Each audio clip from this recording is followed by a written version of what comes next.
முடிந்தது, எல்லாம் முடிந்தது. என் இயேசு சிலுவையில் சொன்னார், எல்லாம் முடிந்தது. முடிந்தது, முடிந்தது. இயேசு எல்லாம் எனக்காய் செய்து முடித்ததால்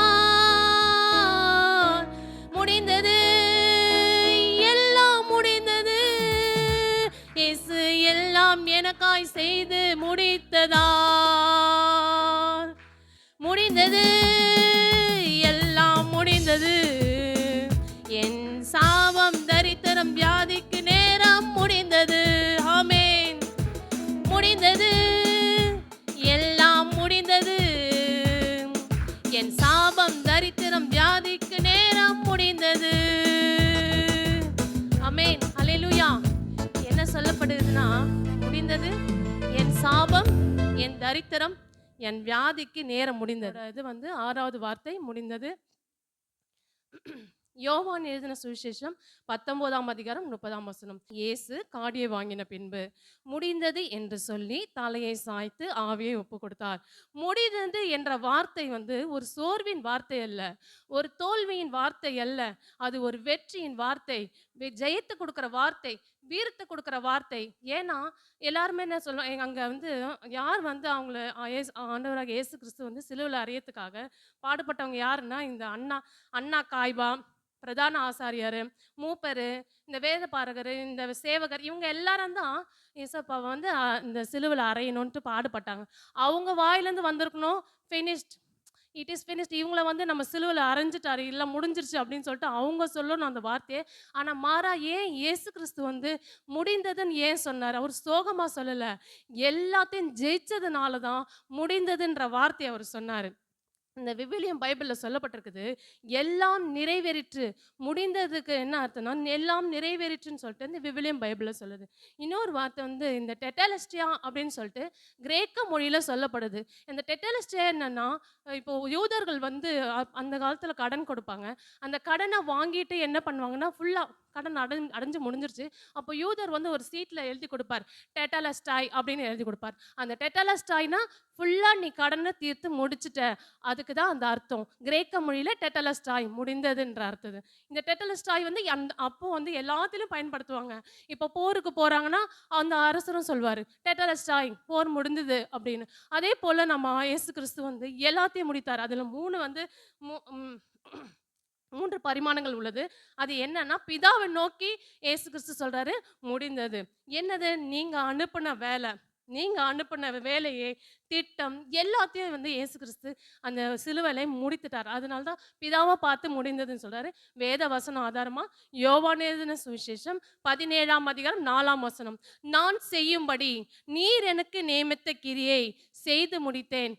பிதாவானவர் என்ன சொன்னாரோ அந்த கிரியை அவர் செய்து முடித்தேன்னு சொல்றாரு. யோவான் எழுதின சுவிசேஷம் 4ஆம் அதிகாரம் 34ஆம் வசனத்துல அது எவ்வளவு அழகா சொல்லப்பட்டிருக்கு பாருங்க. நான் என்னை அனுப்பினவருடைய சித்தத்தின்படி செய்து அவருடைய கிரியையை முடிப்பதே என்னுடைய போஜனமா இருக்கிறது. இப்போ ஒருத்தருக்கு போஜனம் வேணும், தூக்கம் வேணும். இப்போ பிளாட்ஃபார்ம்ல இருக்கவங்களாம் என்ன பண்றாங்க?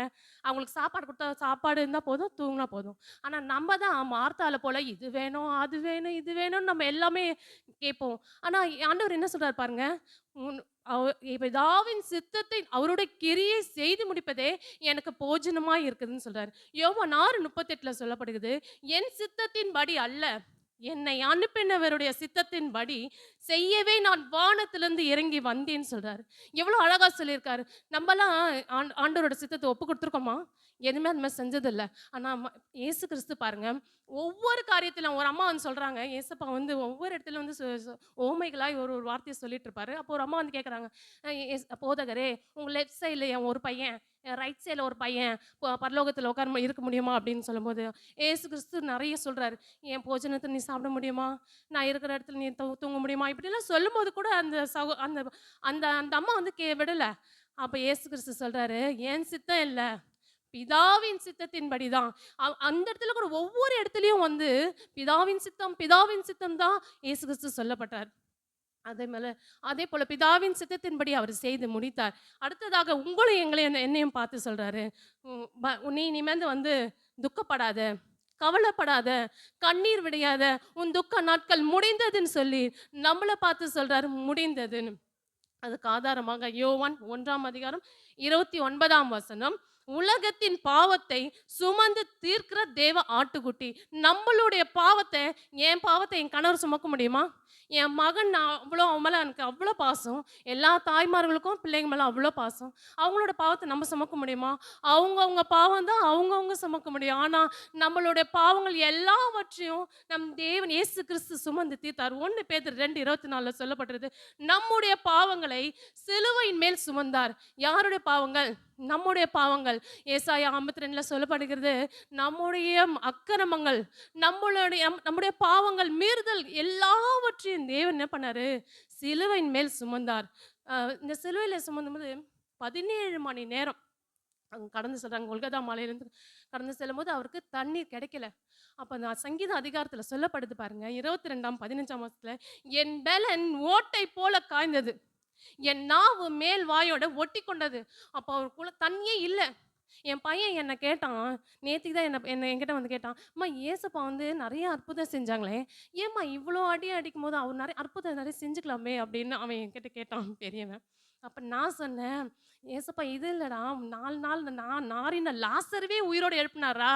அப்ப கடல்லாம் பயங்கர கொந்தளிச்சுது. அத வார்த்தையாலேயே அதட்டுனாரா?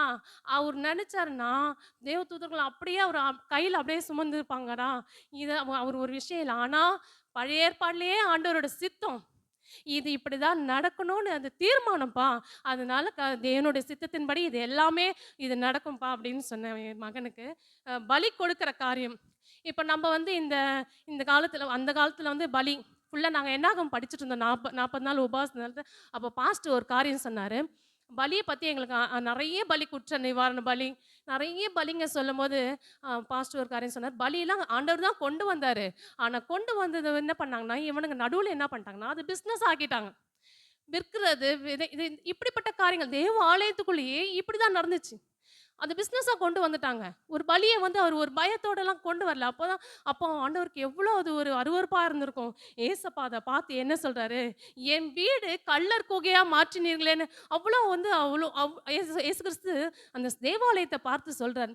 "என் வீடு கள்ளர் குகையாக மாற்றினீர்களே." அப்படின்னு அவ்வளோ ஆவேசமா பேசுறாரு. அதனால தான் பலி இல்ல, நான் பலி குடுக்குறேன்னு இயேசு கிறிஸ்து வந்தார். அடுத்து லாஸ்ட்டா பிசாசை பார்த்து சொல்றாரு. பிசாசை பார்த்து உன் தலையை நசுக்கினேன்னு சொல்றாரு. ஆதாரமாக 1 யோவான் 3:8, பிசாசினுடைய கிரியைகளை அழிக்கும்படிக்கே தேவனுடைய குமாரன் வெளிப்பட்டார். சாத்தான் அதுல தோல்வி அடைஞ்சான். பாத்தீங்களா? இந்த 3 பிரமாணம் தான். பிசாச வந்து நசுக்குனாரு.